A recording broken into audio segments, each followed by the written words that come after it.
పేరుతో ఎన్నికల హామీ ఇచ్చిన కాంగ్రెస్ పార్టీ అందులో ఇచ్చిన హామీలు నిలబెట్టుకోలేదని ఆరోపిస్తూ బీజేపీ ఓబీసీ మోర్చా ఆరోపించింది. వెంటనే హామీలు అమలు చేయాలని డిమాండ్ చేస్తూ నల్గొండ కలెక్టరేట్ ఎదుట ఆ పార్టీ నాయకులు కార్యకర్తలు ధర్నా చేశారు.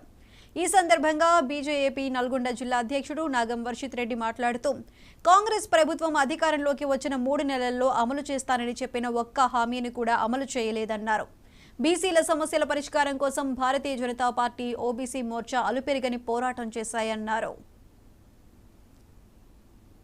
బీసీ రాష్ట్ర అధ్యక్షులు ఆనంద్ గౌడ్ గారి పిలుపు మేరకు మరి నల్గొండ జిల్లా ఓబీసీ అధ్యక్షుడు పిట్టల్ శ్రీనివాస్ గారి నాయకత్వంలో స్థానిక కలెక్టరేట్ వద్ద ధర్నా కార్యక్రమం భారతీయ జనతా పార్టీ నిర్వహిస్తూ ఉన్నది.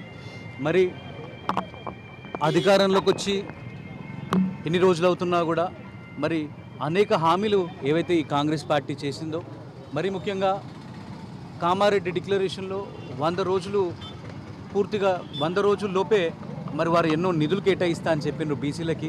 మరి దాన్ని ఊసేలేదు. మరి ఈరోజు కాంగ్రెస్ పార్టీ అధ్యక్షత ఈరోజు కాంగ్రెస్ పార్టీ ప్రభుత్వం వచ్చిన తర్వాత ఈరోజు బీసీలకి స్థానాలు లేవు. మరి మనం చూస్తూ ఉంటే వాళ్ళ మంత్రివర్గం కానీ ఎమ్మెల్యేలు కానీ మరి అగ్రవర్ణాలకి వాళ్ళు పెద్ద పీట వేసిండ్రు కానీ మరి ఓబీసీలకి వాళ్ళు స్థానం కల్పించలేదు. మరీ ముఖ్యంగా చేతి వృత్తులకు కానివ్వండి మరి 100 రోజుల్లో గొర్రెల పంపిణీ కార్యక్రమం చేస్తా అని చెప్పిండ్రు.